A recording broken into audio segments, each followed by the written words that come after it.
Hello. I love that theme music. I do Oh, too. good. Yeah, it's nice. All right. So it's Wednesday and it's time for Pop and Politics. We are talking about the latest in hot topics, news, and entertainment. I'm KJ, and let me introduce you to my co-hosts. We have Shelly E, Yana, T, and Colleen. All right. As I always say, join the conversation by leaving a comment on our Facebook, YouTube, or Twitter. We will check the comments periodically throughout the show. And don't just comment, subscribe. Subscribe to our social media so you always know when we post new content. Also, check us out on our website at www.metroconservativemedia.com for up to date information. If you are looking for an independent media and want to support, donate. You can donate right there on our website. Again, that's www.metroconservativemedia.com. We are a necessary voice in news and entertainment. All right, ladies, let's set it off. How's everybody doing tonight? Wonderful. All right, excellent. So we are getting right into it tonight. We are starting the top of our broadcast with Beyonce. So Beyonce has a new song out called "Break My Soul." It's a dance anthem for survivors, as she says. It came out, I believe, Monday night. She posted it in honor of Juneteenth. And I want to just talk about this song. I want to ask the question: is Beyonce's music actually good for our community? So I want to get your thoughts. I want to start with you, Shelly. Look, I don't think Beyonce's music is her music is only good for Beyonce's community, her family, and herself. That's it. I don't. It's a non-issue with me. Okay, all right. And so I say that because, and let me just give a little background before we continue on it. So basically, with music, as we through history, it has always been influential based on the time. So especially in the African American community, if you look at when African slaves were brought over on the slave ships back, in the early, I believe it was 1800s or so, they sang during work time. Then we had in the 60s where a lot of the songs became instrumental in movements. And so I think kind of Beyonce considers herself as one who is also part of the movement or different movements. So that was kind of the question, or the background behind the question. Do you believe that her music is instrumental within the community, within the Black community, as has been in the past with other songs? In that aspect, I would say no. I don't. I don't even know what is her music doing other than giving you dance moves and dance vibes and good beats. I don't know what movement her music is behind or pushing. Okay.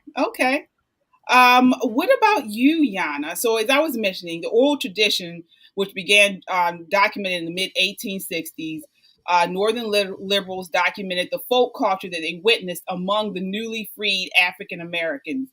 So former slaves sang about their new sense of freedom, their new occupations, loneliness, just being in new cities. And then when you take that or juxtapose it next to the 60s, where Black music had been at the very heart of social and cultural revolutions, what are your thoughts?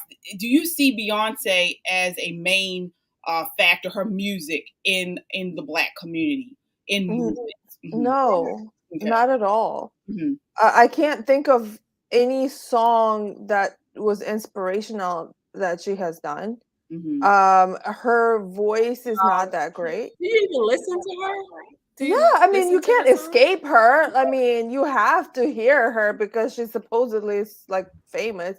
But I don't know. Her voice is not great. I agree with Yana. She's not that. Her voice is not that great. Her like melodies in her songs are weird. This particular Who do you song. think is a great song, Tris? Like, well, Whitney Houston was amazing. So like, and she has a great voice, and she has like really, songs that really move you. Not Beyonce. I mean, there's plenty of other singers. And I don't know in fact, I actually liked when Beyonce was in the group, like before she, went on her own. I thought that those songs were much better. And then when she got on her own, like it was just didn't do anything to me. And this particular song, I don't know, do you want me to go into this Well, particular before you song right do, I now? want to go around. Okay. I want to go. I All want right, to get your that's thoughts. fine. I want to get your thoughts, T, on Beyonce. So, as I mentioned, when you think about Martin Luther King and his followers, how they turned many spirituals into freedom songs. We shall overcome. Students jailed at sit-ins saying, "We shall not be moved." Then you bring it on down to jazz. John Coltrane, who he sang "Public Enemy," started off this confrontation music. What are your thoughts as far as Beyonce and her music in the Black community? I mean, if you compare it to Martin Luther King and Coltrane, it might not.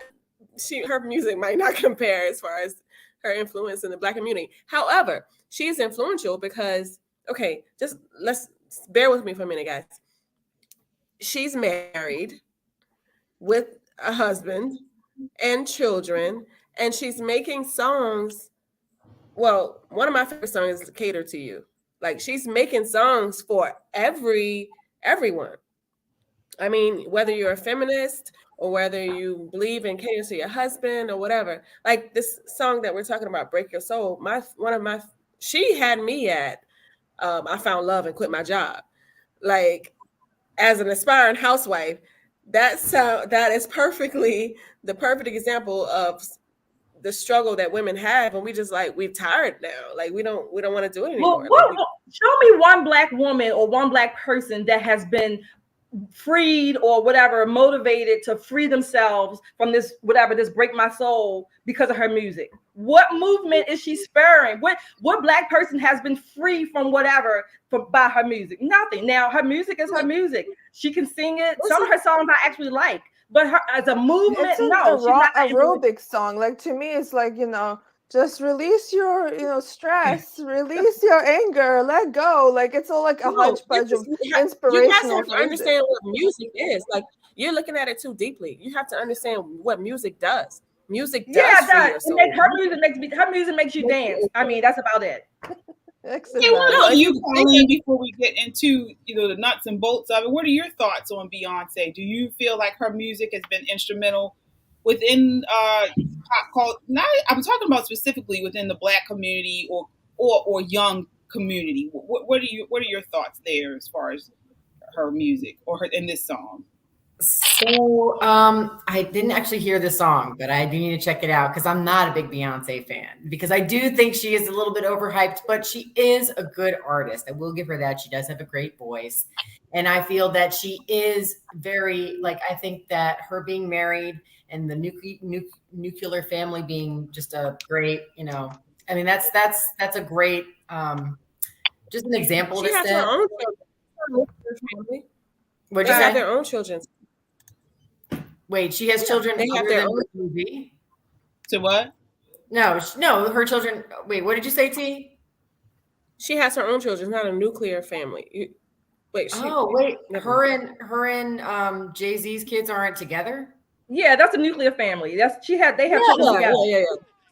Yeah. So I mean, I think that what she provides is really what.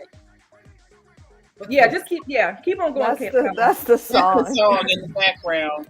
Oh, I want to say this. KJ, can I say this to Colleen? Yeah. About this nuclear family. Look, again, I like some of Beyonce's music. I can dance to some of it. I actually, this "Break My Soul" song, I thought it was catchy because it sampled the Robin S. "Show Me Love" song, right? So I like that beat anyway. But Barack Obama and Michelle Obama were married with children. That didn't do one damn thing for Black people. So I don't see how Beyonce shaking her ass or Jay-Z is going to do anything either. And also, and that's the thing is, I don't even feel like people look up to Beyonce for that reason. Like, they're not like, oh, I want a husband like she has. Right. They're like, I want an ass like Beyonce. She's a good entertainer. She can dance well. She can dress up really well. And that's what she does.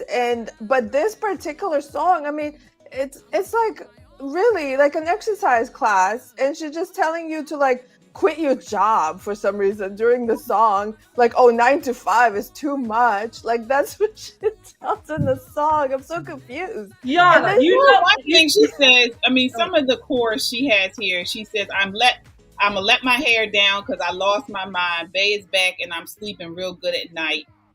The queen's in the front and the dom's in the back. Yeah, so whatever that means. I think she's talking about her and her husband. No, so queens are she's talking about women. Yeah, herself, right? Isn't she called the queen bee? I don't know, but queens are, I think she's referring to as women. Doms are women that dress up like men. So they not dress up. They are male or masculine women that date women. Lesbians, doms. So she says that doms in the back ain't taking no clicks, but the whole click snap. So they and she also that's her. She also talks about wearing a mask outside. Did you catch that in her lyrics? Like, she literally says you gotta wear a mask outside. Don't you know how to behave outdoors? Something like that. I mean, some of the lyrics, like I said, I like the beat to the song. I like the melody. Some of the lyrics, I'm still kind of trying to figure out what they actually mean, if they mean anything at all. But again, to me, this is just a good dance song. She doesn't have a great voice to me. I don't know what movement she spurs because Kelly, her voice doesn't do anything, and it's like it's on repeat, and the beat is like over and over. It's the same thing on repeat. It's literally like a background sound. Rihanna has a better voice than she does. Oh, yes. Now you really messed up. Now, first of all, you're in the minority. You're in the minority. I don't give a darn so what. I think she has released some kind of like voodoo on people, because isn't she like satanic or something? Because how can anyone possibly like her? Because she really, it's like she hypnotized people. She does nothing about her. Let me clarify. She is not satanic. However, how do you know she does have references. She does have references of Yoruban gods and goddesses in some of her songs, but that's not. So she's pagan. She's pagan. I mean, it could be. You would never know what she is. Then we don't know. Yeah, I mean, I don't know if she's satanic. I don't know if she is. I don't know. That if she doesn't matter. She has never said she was satanic. Or that she was doing anything satanic. But as far as that comment about her singing, I mean, you guys are in the minority there. I mean, she's the octaves that she hits, even just, I mean, comparing her to Rihanna as far as just on a vocal aspect, it's funny. I think so. KJ, we should know. We have to end it because it's clear that you guys don't have any type of frame of reference. Oh my goodness! Yeah, I mean, it's like squeaky. Her voice is like. Is this the video it's too? Monotone. Her voice is monotone. Rihanna has monotone. Yeah, like Alicia Keys has a better voice. If you're gonna sit here and say that Beyonce's tone is monotone, yeah, Rihanna has more range. Rihanna has more range. She doesn't change her range. That's what she means. Rihanna has more range. It's a flat. That's factually wrong. Rihanna has more range. Sounds better. Rihanna sounds better. Rihanna has more range. Yes, she does. She sounds she better. does. She has more depth to her voice. But as far as range, you are She has more depth and range. She has more depth and range to her voice. Beyonce sounds the same in all her songs. They will tell you. I think Lady Gaga's better. I totally agree. Yes, Lady Gaga's better too. Colleen. Like, seriously. I agree, Colleen. Really good. Yeah. However, Lady Gaga has range. She has a very a vocal range. Mariah Carey has vocal range. Oh, okay, absolutely. Rihanna has more depth and range than Beyonce does. Beyonce sounds the same on all I mean, her Rihanna songs. is not that great either. Honestly, I don't I think said Rihanna's better voice than is Beyonce. that Beyonce. great. I didn't say she was She great. has like a nasally kind of thing going. I think she's better. She has more depth. Beyonce sounds the same on all her songs. You Yes. can say that over Shelly, opinion, you but are as going to far as receive vocal hate mail. range, you are incorrect. Beyonce's vocal range, and I would love if we had any vocal coaches listening tonight. Please comment and correct this woman, because she is way wrong. Beyonce's vocal range, she blows Rihanna out of the water. Yeah, I could talk crap about Rihanna. Like, I have more of a gripe with Rihanna than anybody. Rihanna annoys the crap out of me. No, don't talk about Rihanna is not that more than great. Beyonce. At that She point, I just want is. to end the whole thing, because that don't even make sense. I know. I could talk. I could get more passionate about Rihanna. Now we're gonna receive hate mail for the lies that y'all are telling, and I'll be the first one to write the letter. I'm the first one to write the letter to Shelly E.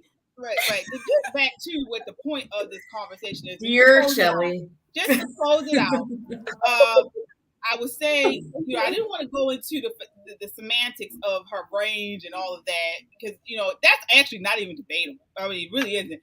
But what the question here is, what has she done for the Black community? Is her catalog of music, because she claims to be this person who influences the culture and uplifts the Black community by her music, not just about dancing and things like that, but she does sort of like a call and response, if you will, to the Black community for her music. And so that was kind of the question. Has she actually been instrumental, in movements, in political change that has benefited the Black community? That's kind of what I wanted to get to. And I think most people say no, right? No, I say no. Yeah, I can actually agree with that. Like I said, I love her music. I do love her music. But as far as the actual the strength or type of what do you call it, effect she's had, or the music she's had on the Black community, when you compare it to other movements and other people's artists that have had effects on our community, I don't think she matches that. I will say though, in a way, her and her husband have a positive influence in the Black community, because now we have their marriage is a role model, an example of, people coming to a man and a woman coming together and blowing out, setting up their generations and doing the things the way that we're supposed to be doing it. Like I will say, them together, they're an inspiration for other people who want to be married and build. That's what everyone want to say, build for generational success. I think they do that very well. Okay. And she has had, now, if you want to look at the cultural impact she's had, I would say on women. So, she has put out several songs for women, female empowerment, women entrepreneurs. She had The Girls Run the World. She's had Step to the Left, that song. So she's had a couple. I've noticed that her songs ladies are kind of geared to single women. So single ladies, yeah, or like single mothers. Like there's one song that she has, I mean, it's just what entertainers do. Like that's the demographic, that's the population that listens to her, and that's what she's gonna put out. That's what's they're gonna consume. There's a lot of single women. There's a lot of single mothers. And they want, to look at somebody beautiful and powerful and rich. And that's what she puts out. All right. Well, interesting conversation, ladies. So we'll just quickly go to some comments here and see what everybody's saying. Okay. So we have Shantia Fraser. Hey, Shantia. She says, hello, ladies. All right. We have Agnes. She says, a lot of folks I know are not happy with her or her song. All right, Agnes. I wonder, Agnes, can you comment and say, what are they unhappy about? Why? What are they unhappy with? I actually don't like the part about the Dom. So, but they said that the song is supposed to be kind of a song for the Pride movement, because it is June. So, Pride. and the New York Pride is coming up this weekend. So I think her song is supposed to be like a big thing at Pride. So that's probably what it was really, in tune for. That's her. That's one of her fan bases. They love her. She's like a diva. They love all the divas. And again, that's one thing I would say that she has been instrumental in socially and culturally as far as a revolution is in the LGBTQ movement. So a lot of them use many of her songs as anthems for that movement. And I would argue she's been more instrumental in that movement than actually in the Black community as far as her music. I'll go to one more comment here. All right. We have Chad says her is better vocally by far. Yeah, I could think that. I don't know. Absolutely not far. That's actually arguable. That's at least you're in the ballpark there.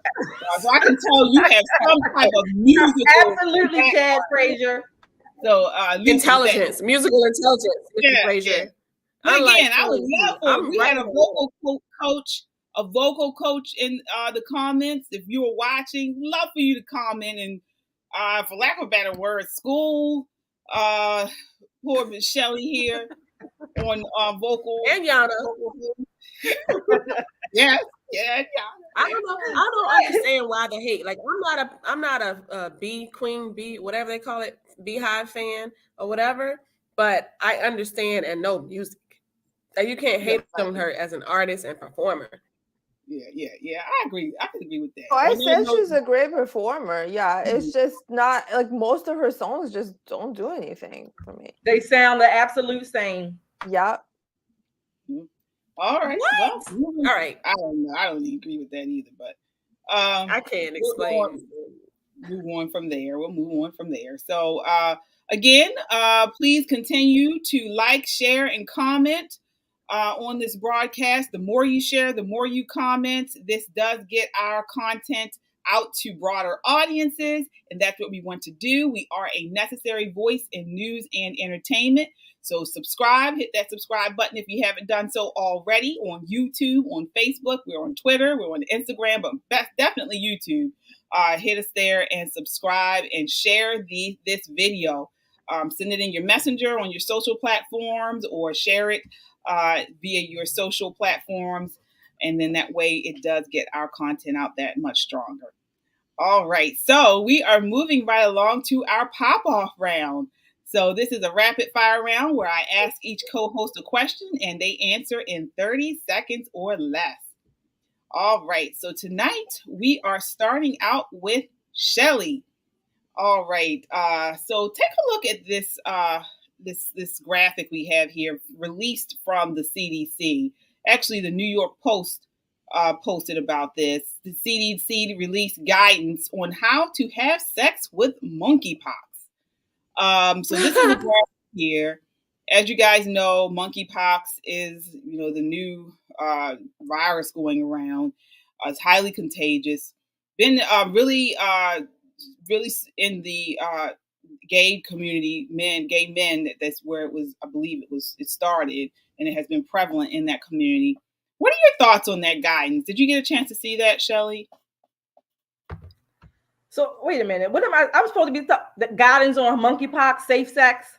Right. So basically, the idea is the CDC came out with this bizarre guide, and instead of saying avoid having sex while having monkeypox, they have put out this guide on how to have sex if you have monkeypox.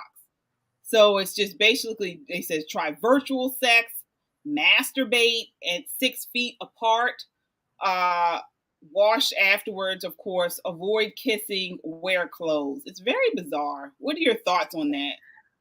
Look, the CDC and all these other para medical institutions for a long time have been telling people to avoid sex when they have some kind of transmittable or communicable disease, particularly sexually transmittable disease. So this is not surprising. But they also do have to take a more healthy hygiene medical approach by telling people what to do.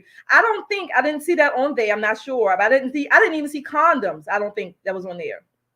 I don't know. Because it doesn't matter. Condoms don't matter with monkeypox. My point is, condoms wasn't even on there. So now they've even gotten away from telling people to wear condoms. So this doesn't surprise me.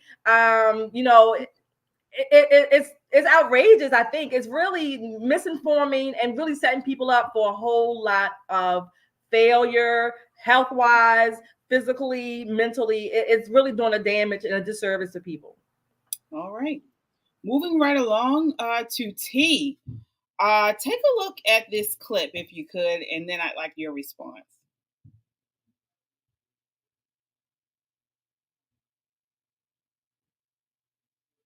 Relationship with him is you pursued him.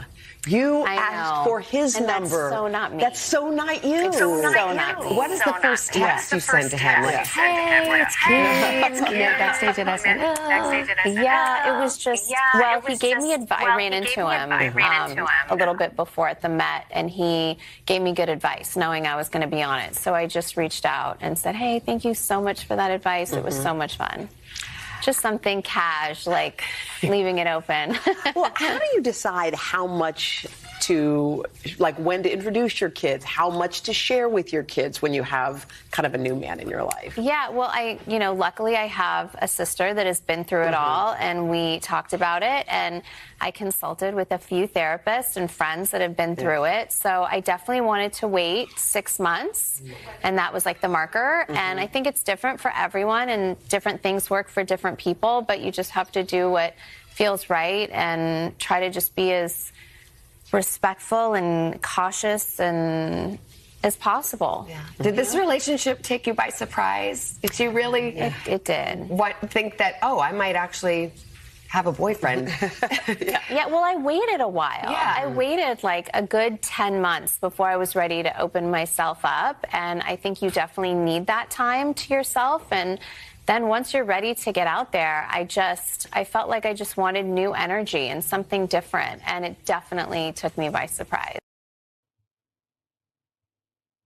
All right, T. So my question to you is the question the interviewer had. Do you agree? What do you think? What are your thoughts for when you should introduce your kids, or when women should introduce their kids to their boyfriends? Well, it depends on your intentions. If your intentions are to get married and to if that's the end goal, then 6 months might be a long time to introduce your children, because at that point, you know what you're doing, and your children should be a part of that decision. And, I'm Team Kanye. So I don't even like that whole situation. The fact that, I don't like that whole situation. But I actually agree with her that, 6 months is a good, safe zone, but it could even be sooner. But it just depends on your intentions. If you're just out here just to have a boyfriend, then maybe it could be longer. But if you're intentionally dating for a purpose, and that purpose and goals for marriage, it could be even sooner. All right. Moving right along to you, Yana. So let's see here. Nancy Pelosi did an episode of Drag Race recently. On a moral level, is it good for men to dress like men and women to dress as men? Is the sexual distinction between the two important to a thriving society? Or as Nancy Pelosi states, what America is all about? So she was on Drag Race, and she said, she talking to these drag queens. It's a Drag Race is a show on VH1 where drag queens get on. It's a contest of some sort. And Nancy Pelosi was the special guest. Please, and she said, give a warm Drag Race welcome, Nancy Pelosi. Oh my God. Welcome back. My honor to be here. Your freedom of expression of yourselves in drag is what America is all about. What words of wisdom do you have for us? With the midterm elections coming up, it's very important for people to make their voices and their vote heard. That sarcastic, shady clap you do was fucking epic. In our hearts to keep you strong. Can I get an amen?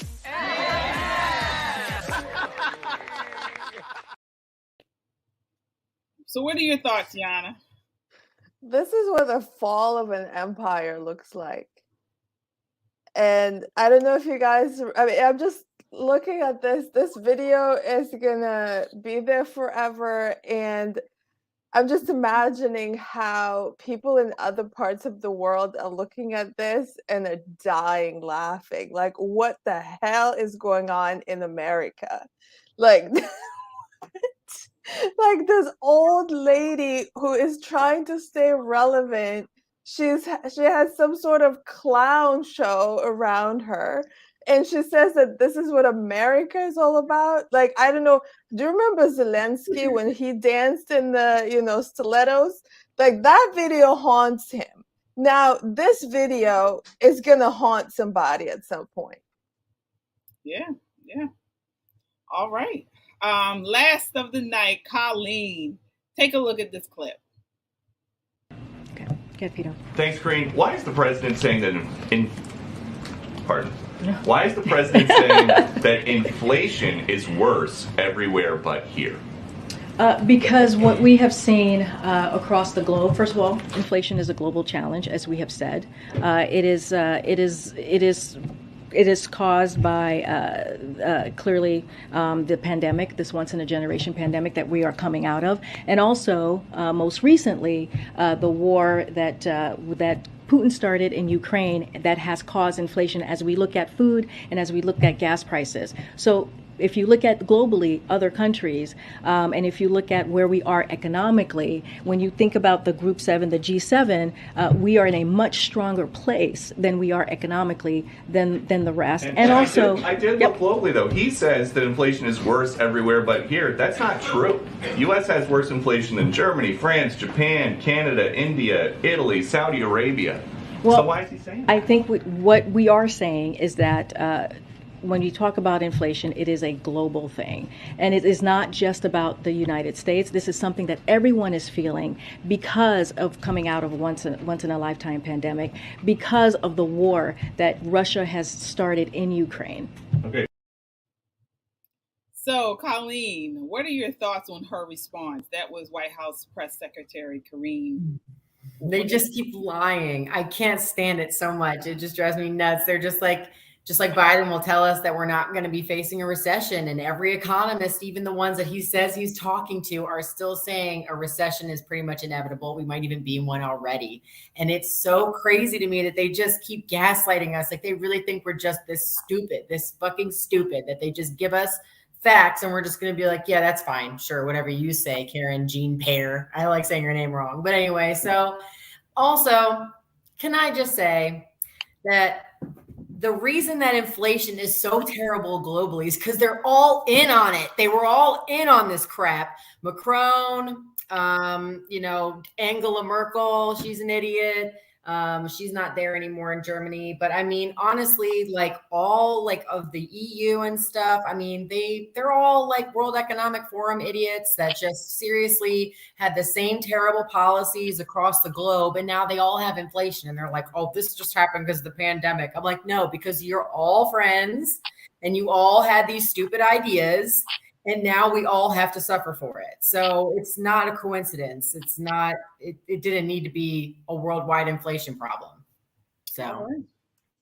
All right, exactly. I can certainly agree there. So again, join the conversation by leaving a comment on Facebook, YouTube, or Twitter. We will check the comments periodically throughout the show. Do you have a question that you'd like to hear answered by one of our co-hosts? Email me, kj@metroconservativemedia.com, and I'll ask the co-host your question during our next pop-off. All right, so we are moving right along to our next topic. All right, which is tonight we are going to talk about it's actually a couple of topics I want to talk about tonight, but mostly it's, did they go too far? So take a look at this clip. 52-year-old Donald Corsi and 61-year-old Howard Hughes face criminal charges after deputies say they attacked two teenage boys who were driving through their Lake Forest neighborhood in Sanford Tuesday night. Right here, buddy. Right here. Tell me what you were doing. This cell phone video of the confrontation was recorded by 16-year-old Jermaine Jones, who had been driving the white Mercedes. He had a 15-year-old passenger, and according to the teens, they were headed to a friend's house to spend the night when the two men yelled at them for speeding. After the teens turned the car around to leave the area, they say the men forced them to stop and attacked. Burning out racing through my neighborhood. Burning out racing through my neighborhood. Not to. Get out my face. I'm not in your face. Get out of my neighborhood.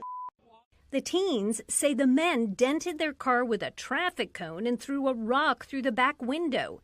The arrest affidavit also says Hughes used the cone to hit one of the teens in the stomach. Jones's parents told West 2 News over the phone, while their son admits he was speeding, the men had no right to attack. All right, so I want to get you all's thoughts on that whole scenario. As you saw, it happened in Florida, and those men were upset. This boy ran drove through their town at a very high rate of speed. Did they go too far? I want to start with you, Shelley. What are your thoughts there? I think they did go too far. But I also want to say this. When I listened to what the mom's call, what she said, I thought it was interesting. I would bet you lunch at Panera. I don't know this mom, but I bet you lunch at Panera, she might not have said the same thing during the riots when BLM were terrorizing people in the streets. Okay. What about you, Yana? Did they go too far? I mean, definitely it was ridiculous. They just look like grumpy old suburban men. I remember I had a situation once in Virginia. I was living there and I was working in the residential areas, and I made a turn in front of somebody. Like somebody was coming, going straight, and I made a turn, and I didn't realize that. I don't know that they were close somehow. So I didn't even see them. And then I see it's an elderly couple started following me into the neighborhood. And I parked the car where I was going to work. And they stopped their car and yelled at me saying, this is because of you, the kind of teenagers that can't drive. These neighborhoods are not safe. So this kind of behavior is insane. Yeah. And I want to go to you, T. Do you feel that those guys went too far? And then I also want to ask you to respond to what Evie said about she wonders if the mom would have felt the same way about the Black Lives Matter protest. Yeah. So yes, they definitely did go too far. Being a Florida native, I know Sanford area very well, and this is right in the not even stereotype. This is right in the actual how they are. The people that look like him, the attackers.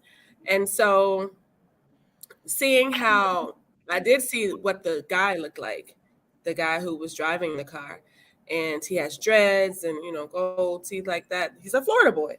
It's a typical Florida boy look. So them seeing him probably judged him in the first place. So they went extra over the top in the way that they threw a brick in his car. And who does that? That was doing too much. And I'm glad that he didn't react, because who knows where that would have led. As far as Miss Shelley's comment, that was a racist comment, because it was no more racist than what you said about those white men. What did I say about the white men? One second. First, I want to ask, what do you mean? Why do you think it was racist? What was racist about it? Because you don't know that lady, you don't know his mother, and let's bet lunch at Panera because I actually like Panera. So let's bet lunch at Panera that she ain't got nothing to do with that stuff. Like, I mean, you gotta understand, Florida natives, we don't even worry about that stuff in the first place. But secondly, like that was uncalled for. Like, her son could have gotten killed. Her son could have gotten in a worse situation, and you worried about Black Lives Matter and protesting. Like, that's the wrong thing. Her son could have gotten killed, but there's no more race, is what I said, than what you said about them being. They look like the. I'm talking about what you said. One second. Before you, I actually didn't understand. What were you saying? I was just saying my best guess. I don't know that woman. You're right. My best guess is that during the riots, when Black people were terrorizing white people in their cars just because they were white and out driving around, she's probably the kind of Black person that would not have condemned that behavior. However, these men, they were wrong. They went overboard, just like the people in BLM and the riots have gone way overboard when they terrorized people innocently. Did you hear the comments they were making? You are comparing a kid's riots speeding through a residential neighborhood, which is very common. That's why rates for these types of kids getting autos are much higher, because the risk and the possibility of them speeding is very likely. So you're comparing that to people going into neighborhoods and businesses looting and rioting. No, I think she was comparing. That's not what I said. That is not what the guys did to the car. Let me clarify what I said. I said this mom's reaction. Again, I said starting off that these two men, they were wrong overboard. Wait, what reaction? Did she have a reaction? Did we see the mom's reaction? When they played her call or whatever she was talking. They played the mom talking. But I just said my best guess is that I wonder, or she probably would not have condemned BLM rioters who happen to be Black when they were terrorizing people, white people, any people driving through the neighborhoods or trying to go to work, and they were terrorizing them. Yes, these two men were wrong, not because of their color. They were just wrong because they were wrong. Oh, so you were comparing the BLM rioters to the guys. Yes, in a sense, their behavior was wrong, not because they were white and he could have been killed because he was a Black man by a white man or by white guys, but because they were wrong. Okay, so you're saying they were wrong for terrorizing him, and the BLM rioters are wrong for rioting through the streets. But what made you go to the BLM rioters though? What made me go to the BLM? Because both of the behaviors were wrong, and because the mom, this young man and his mom, they were Black. I said from the beginning, I said my best guess. I don't know them. I wonder if she would have condemned the Black people who were terrorizing people in the streets during the riots. Yes, these two white guys were wrong for what they did, but not because of their color or not because of their influence. Like, what does his mother have to do with it? I was responding to the comment in the tape or whatever, the video that his mom made. I was responding to his mom's comment. The men were still wrong, not because they were white or Black, just because they were wrong. Right. Okay, I see what you're saying. And then you were saying that you said that T's comment was racist. What was racist about T's? Yeah, I can't remember her quote, but she made some kind of implication that because they were white in that part of Florida, she knows how to. I never brought up race. But no, the implication was that because of how they look, whatever. That was the implication. That was the implication. That was the implication, though. But I was responding to that. My comment was no more racist, except unless you want to point out the fact that I wasn't trying to code mine. I came right out and said mine. I wasn't trying to code it. Yeah, but you were wrong. But T, you were saying though that you have experience. Yes, I was saying them being in that area from Sanford, Florida. There's history because I'm from Florida and I know facts. There's history from white people. Okay, yeah, I didn't say white people, but there's history with men that look like them, how they act towards the people who look like the Black guy with dreads and gold. There's history of that. All right. What about you, Colleen? What are your thoughts? Did the guys go too far?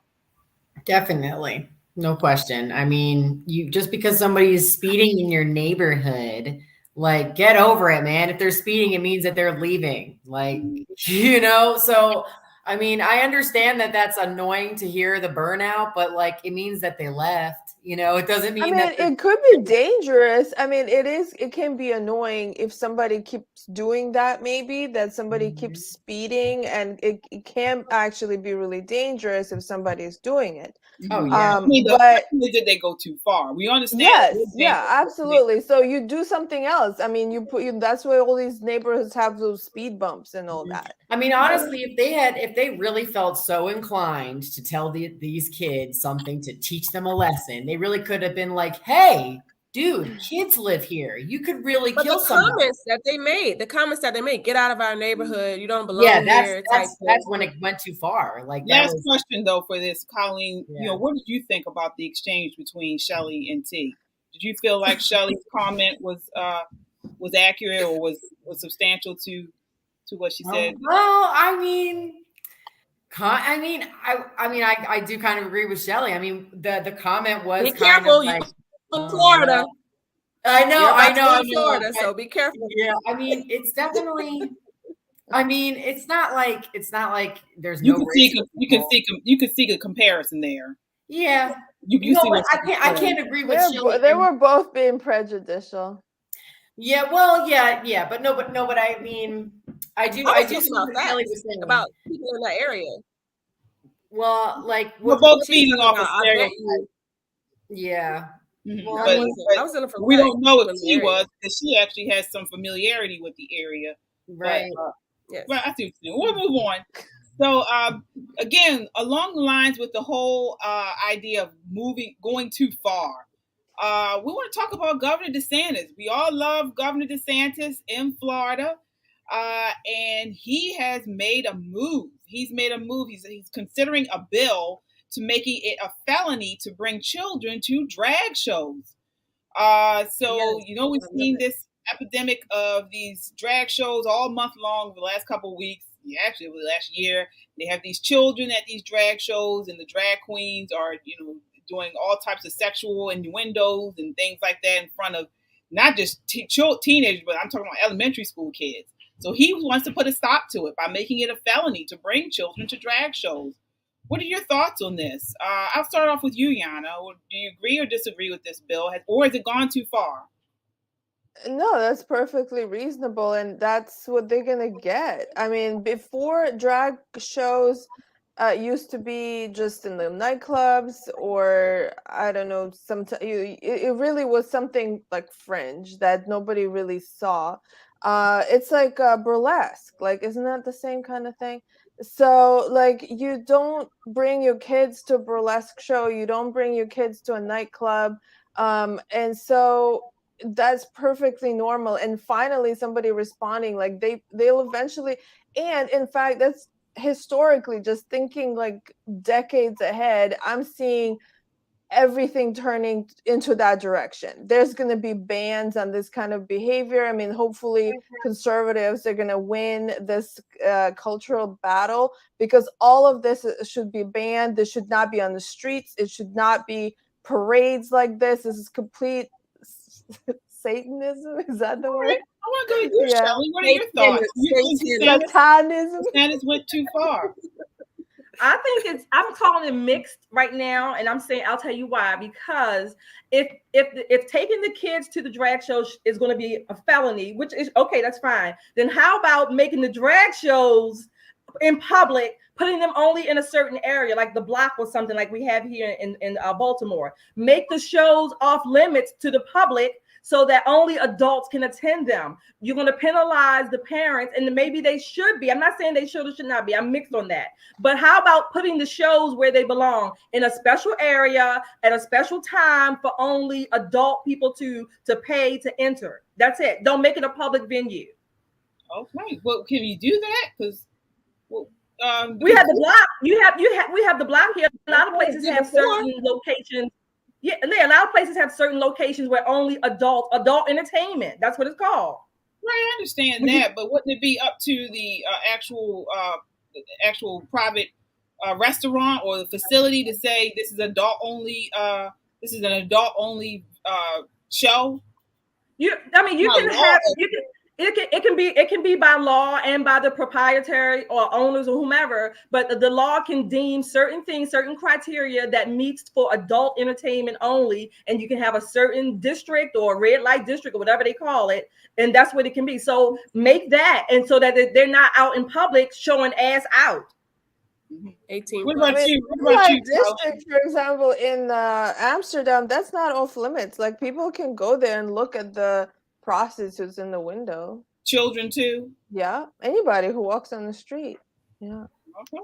What about you, Colleen? The DeSantis, is he going too far with this bill, making it a felony if you bring your child to a drag show? Well, I do love Governor DeSantis, but I will say that if somebody really does want to take their own child to a drag show, let them. If that's really their prerogative, I mean, because that's parental rights. I mean, if somebody wants to take their kid to a drag show, who are we to say they can't do it? I mean, obviously we have our opinions on it, but if it's your own child, I can't sit here and tell you what to do with your own child. But I definitely agree with teachers or some strangers or people who are not your guardians or parents taking them to drag shows. Yeah, then that's fine. But yeah, so I would say I'm like Shelly, I'm mixed. I mean, it depends of the specific. I mean, there's things that we cannot do to our children. Well, because like a child is like, what would we say a child is? E2, like 14? I mean, if somebody wants to take their 14-year-old daughter to a drag show, I don't think that, that's a huge... but there's things that we can't do just because they're our children doesn't mean we can do whatever to them. You're right, Yana. There are things, but there are also things that should be outside of the government's purview, to some degree. The government should not determine every little thing that you do with your child, even if we disagree or agree that it's not a good thing that we wouldn't do, or it may not be. But that doesn't mean the government gets to dictate it automatically. So can you marry your 14-year-old to an 18-year-old? I said there are some things that the government... I mean, why not? That's like somebody's culture. I didn't say everything. I said, but there are some things. But even in the areas where we are unclear or may not be so obvious, that doesn't mean that the government just gets to come in and say yes or no. I agree. But we do have certain laws already in place, so why not this one? But like I said, I mean, a child could be considered under 18. So if your teenager wants to go to a drag show and is very confident in their gender, very, very clearly knows she's a girl or a boy, and you're like, all right, it's just fun, whatever. I mean, I don't see any 14-year-old being like, I really want to go to a drag show so badly, like unless they have some outside influence. Now they are. I want to get T. What are your thoughts, T? Yeah, what are your thoughts on this? Has he just gone too far? No, I don't think he's gone too far. DeSantis is the only governor I can say that's been on it when it comes to Republican values and morals, because this isn't something that it's not only a drag. It's not only a show. Like, I've been to a drag show before. I know how they act and behave. This isn't something that you would want your children, even if it is your own child, you would want your children to see.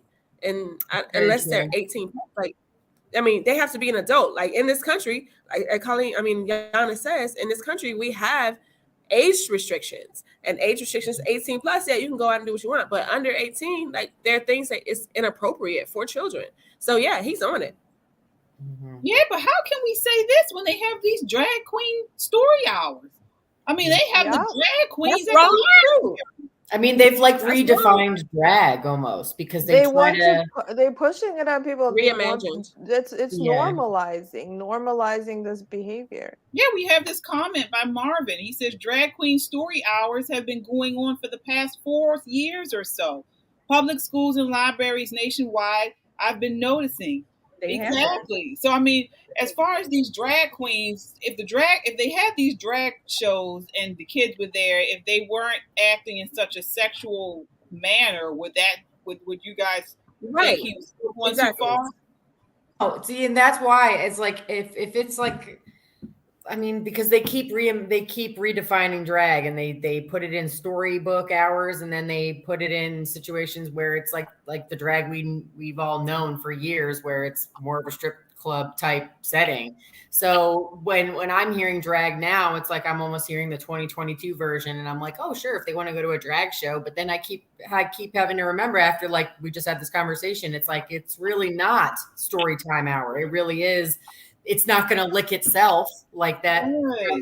Like the light they had, and when they brought the kids to the drag show, they had that light. Crazy. You think? Yeah. Can you imagine? I'm just thinking one generation, like my mom's generation, them taking children to drag shows. I mean, where have we gone in That's society? When we had class and shame, right? Yeah, there's no lines anymore. Everything is blurred. No. Everything is blurred. There's you no gotta start adult them child. young. That's the whole point. That's what they're doing. They're starting them young. They're teaching them to accept it. And you know that drag queens, it's men dressed as women, and so it's all this push, and attack and masculinity. The rest of the world, they're training their boys to be real men. They're training them how to shoot. I follow like Instagram of like Belarus and Russia, and they have like all these events for kids where they're pretending to be spies, and they're pretending to be soldiers, and they're fighting the Nazis, and like this is happening. This is how what they do in their like summer camps and like after school programs. And here we have drag queen story hour. Like what is this? Like, do you want this country to go on, or you just want it to, I don't know, like turn into fairyland and somebody's gonna take it over? Yeah. But we have one That's more the thing. Like, we're weakening our country. We're weakening at the bigger picture from our perspective. We're weakening our country by showing the other, because to be honest, like we're the initiators, we're the trailblazers in this LGBTQ phenomenon, and we're weakening our country by showing the world this is how we act. This is what we do. This is how our men act. Right. Men are supposed to lead. They're supposed to, lead us, lead the country. I mean, yeah, and this is the men. This is the men of America. So that we have that. And boys are watching that. Like, what kind of impact? Like, I have students who are boys, and I'm like, oh my God, I would never. I don't even want to mention things like that to that. Like I'm afraid of just imagining them looking at that and trying to understand like how it affects their psyche. It's insane, and it's child abuse. Yeah, I was done when the woman of the year was a man. I want to go on to the next one we have here. As far as gone too far, continuing with this theme, the U.S. FDA moves to ban menthol cigarettes and flavored cigars. So basically, it's in an effort to help prevent children from becoming the next generation of smokers, likely to face stiff opposition from big tobacco. So starting off with you, T, on this, do you think FDA is going too far by banning cigarettes and? I didn't know that part about children. Like I didn't know it was that part about we're trying to get children. But going back to our last conversation, they let children go and watch these damn he-she's talk and tell stories, but like it's not making sense. It's not making sense.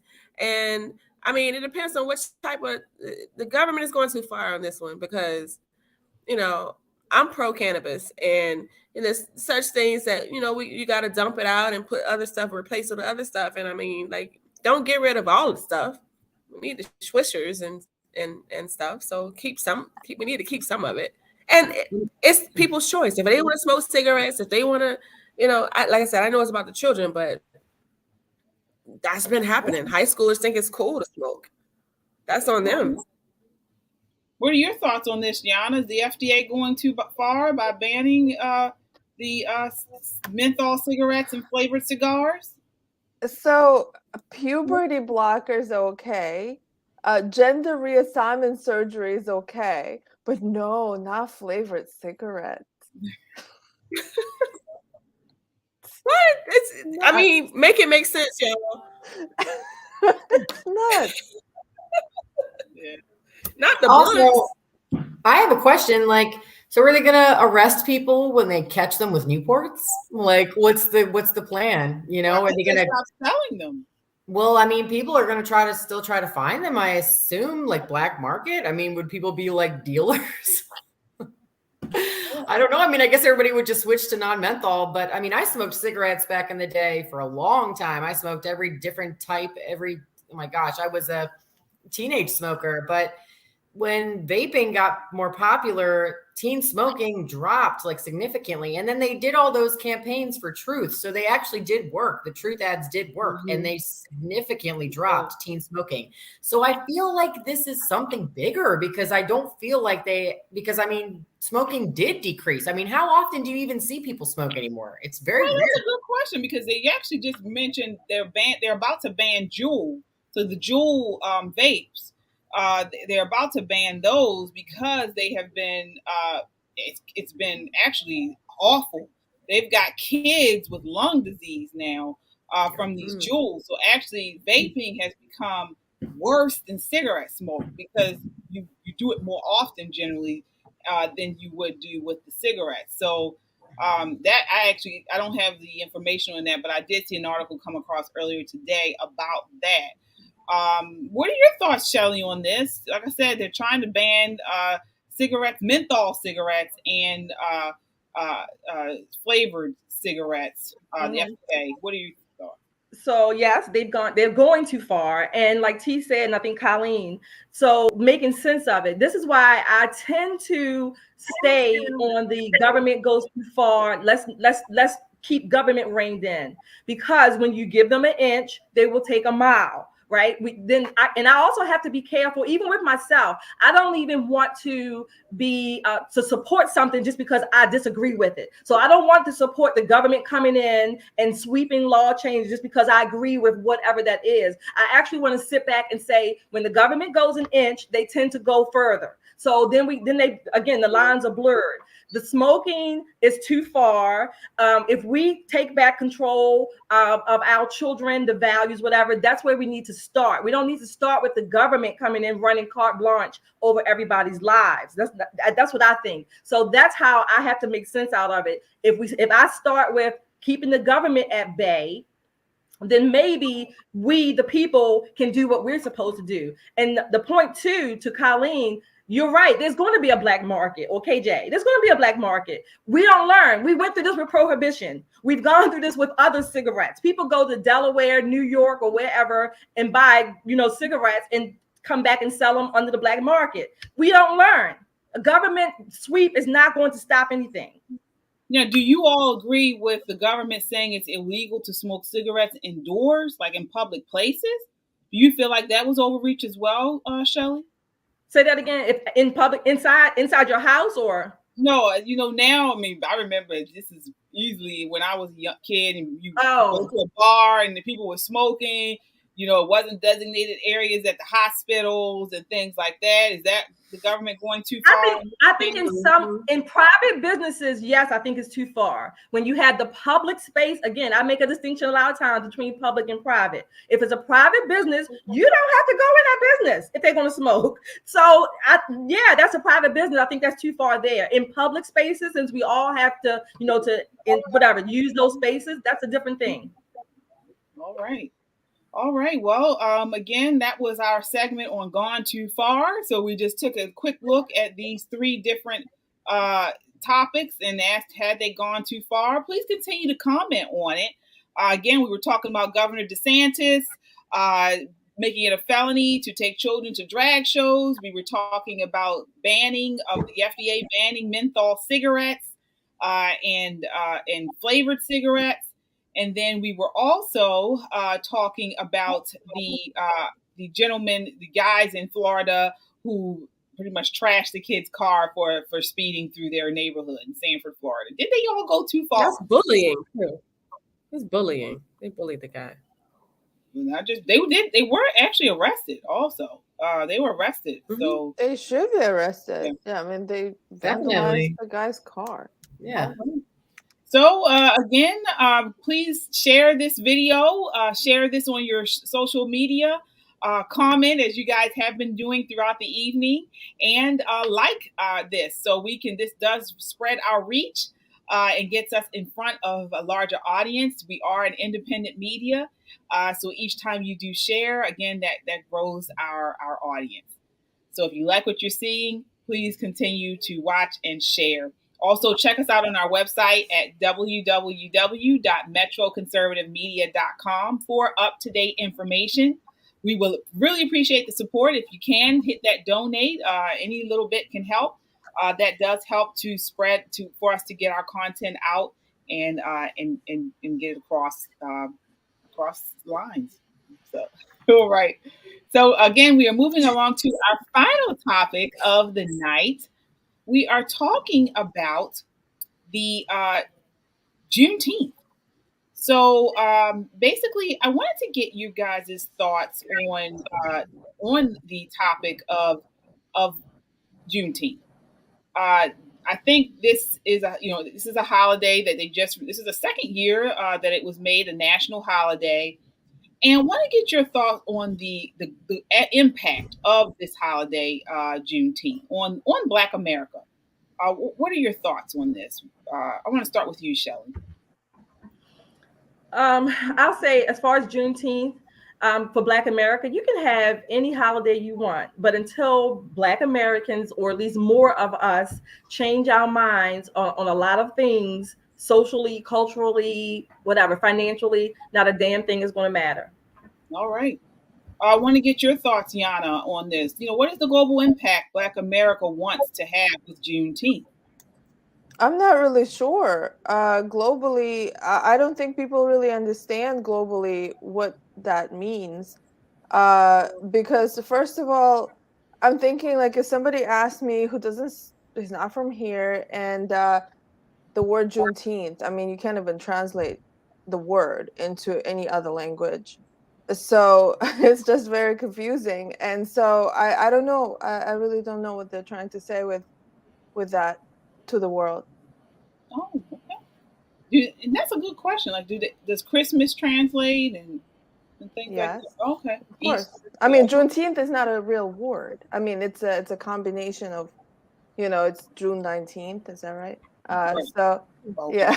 I mean, a lot of words are combinations of words across the different globe. So that's not right.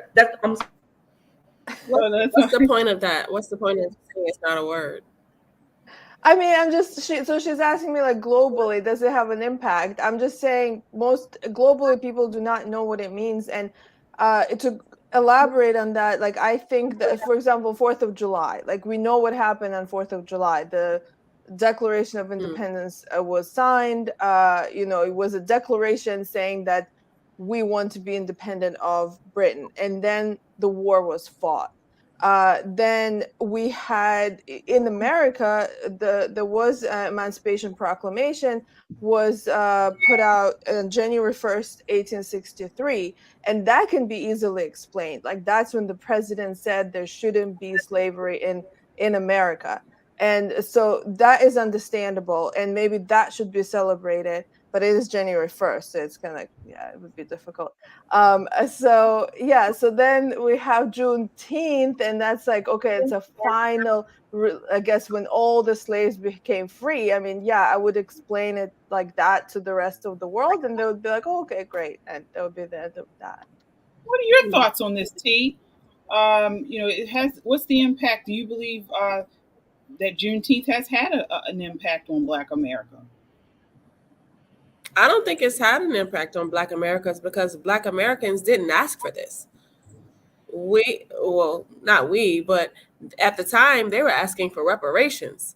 But President Biden gave them the crumbs that the Democrats usually give us, the crumbs of appeasement of Juneteenth. Ain't nobody asked for that. We got July 4th. We good. We have Black History Month. We good. Nobody asked for that. They were asking for reparations. But this is what they do. This is what the Democrats do that Black people don't see. They give them these crumbs to appease them, to shut them up, give them a little bit. And then they think that but most of the Black people that I've talked to, even Democrats, they're like, why do we even have this? We didn't ask for this. They were already having the Juneteenth cookouts. I've been to a couple of myself before it was a federal holiday, so it wasn't like we needed it.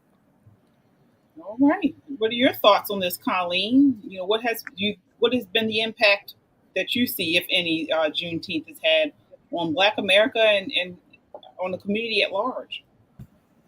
Well, I just think that it was a holiday made up by white liberals, really. Not made up by white liberals, but established officially into like federal holidays and stuff, and made into like nationally recognized, where we all are actually talking about it every year because of Democrats to divide. I don't think it was actually meant to honor the day that it's supposed to actually signify.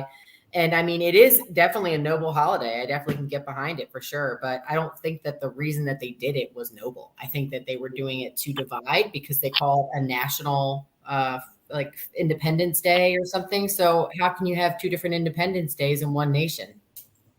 So, all right. Well, none of us here are from Texas, but this has been a holiday that has been celebrated in Texas for many, many, many years. So if you ask a Texan about Juneteenth, they give you all this information. It's been something that has been celebrated there for a very long time. It's sort of been a regional holiday, not so much of a national holiday, as T said. It's been something that was been celebrated regionally for a long time. But what about the idea, something you brought up, Colleen, of you say you could get behind the idea, but you don't like the reason for the reason why this was pushed by the Democrats? Because actually Trump, he was the first to say when he was campaigning, President Trump said he was going to make Juneteenth a federal holiday if he was elected. Would you guys have felt differently about the holiday if he had been elected and made it a federal holiday? No, I think I just don't like that they call it a National Independence Day, because then that kind of makes it where it's not divisive, where it makes it seem like Black Americans are not included in July 4th. So I think that the way that they renamed it, essentially Juneteenth National Independence Day, like if you go to like M&T Bank, the sign that they had up for we're going to be off for Juneteenth, that they called it Juneteenth National Independence Day. And I was like, but how can we have two different Independence Days? Right. I think that if they kept it Juneteenth, I'd be fine. But I think the fact that they added that National Independence Day just to divide, because Sunny Hostin even said, "Oh, we never celebrated July 4th. We didn't feel like we were free in America as Black people." So, I mean, she's literally proving the point there. So, well, that would mean that we would celebrate when slavery was abolished. Mm-hmm. Right. That should definitely be a holiday. Well, April. So I just looked at April 9th, 1865 is the end of the Civil War. Mm-hmm. So that could be a holiday as well. I mean, why it's not mentioned? Like that's when the Civil War was over. Mm-hmm. Again, I want to answer your question, KJ, about Trump. So when you, he was the first one to say he was going to make it a national holiday. And as much as I love Trump, voted for him twice. No, I didn't agree with that because I think, like T said, it's still pandering. It's still pandering. I didn't agree with Trump's spending. I didn't agree when he released the lady from jail because Kanye and Kim, petitioned him to.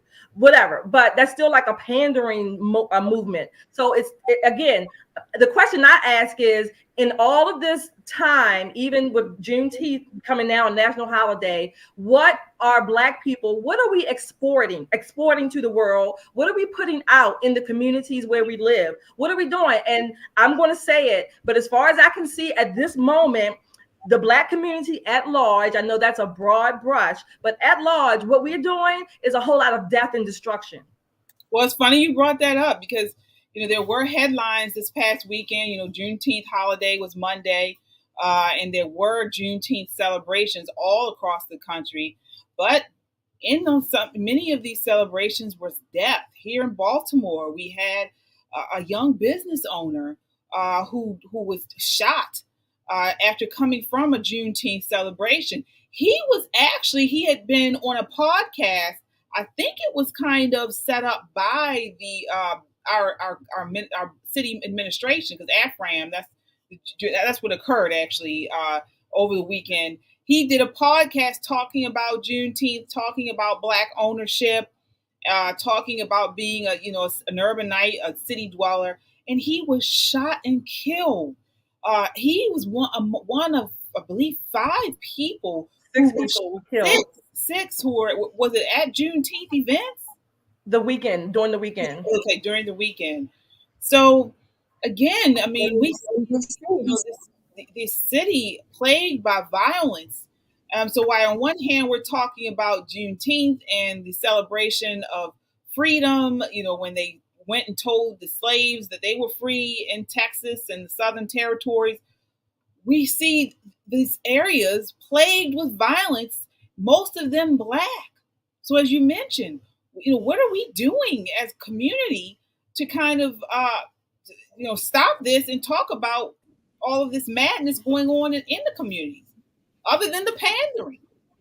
What are your thoughts? There's a difference there's a difference in freedom and liberation. And we can talk about freedom all we want to, because we're free as slaves in this country, but we're not liberated. Well, some of them aren't liberated. And there's a difference, because you can be free but not act free.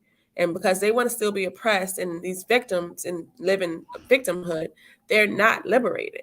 And so that's another conversation, because it's not happening.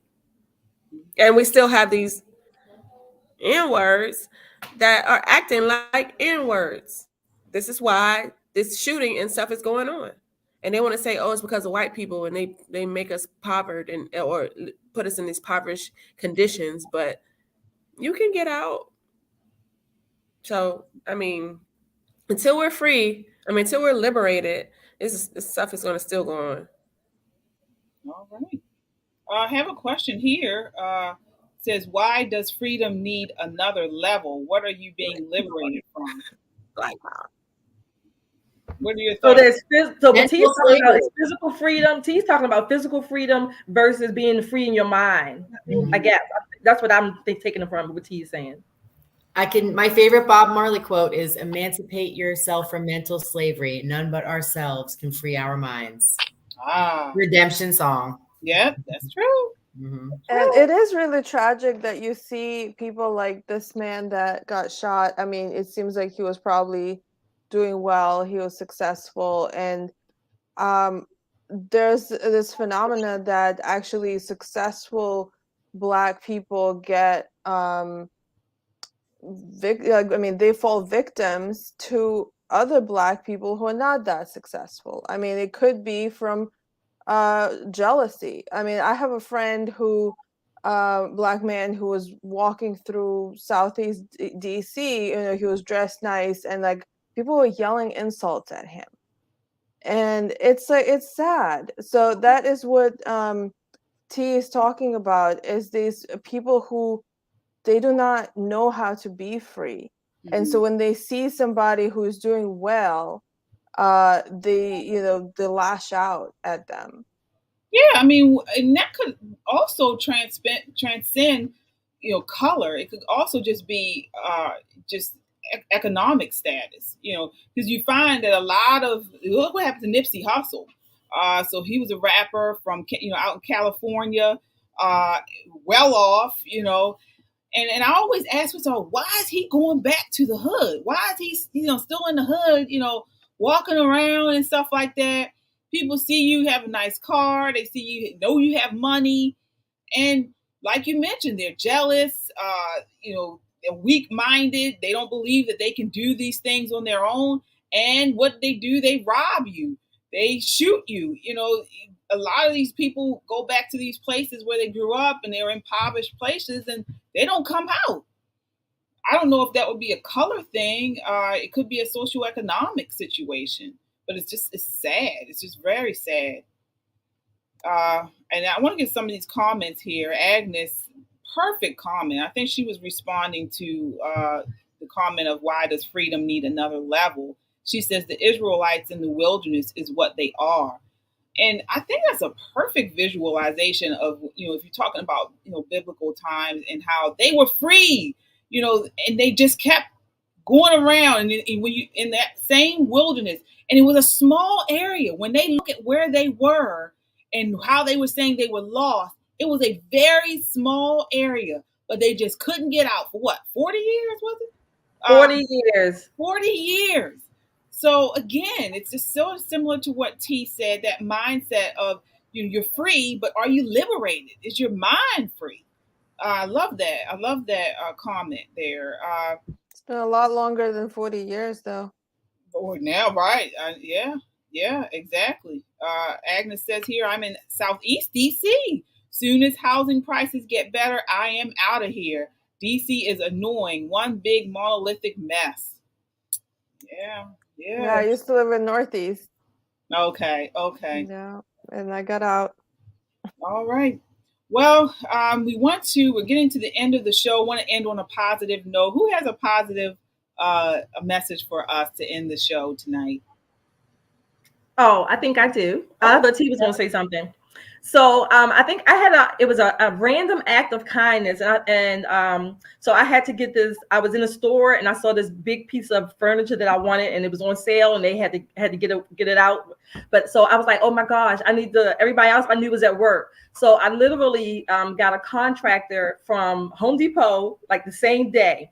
Got a contractor. He picked it up. He brought it to my house, and when I went to pay him, he's like, nope, pass it. What do you call it? Pay it forward. Wow. I was like, no, seriously. I was like, no, please. You were a great help for me. This was like an on the spot thing. He's like, no, pay it forward. He said, you look like a nice lady. I just wanted to help you, pay it forward. And I thought that was very nice. And I did pay it forward already. Wow, that is nice. And something about you with service people. I believe on the show in the past, you were having some type of service done and they did a solid for you. Is it something that you help us, please? Do you have some type of thing you do, or an eye you give, or something with these people to make them hook you up, for lack of a better word? I don't know. I just asked, and I need help, and he said, okay, I'll do it. And he picked it up. Did you have that shirt on? No.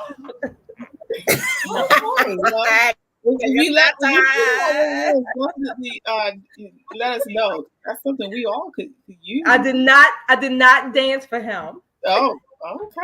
I didn't even think about that, but all right. All right. I'm talking about the shirts.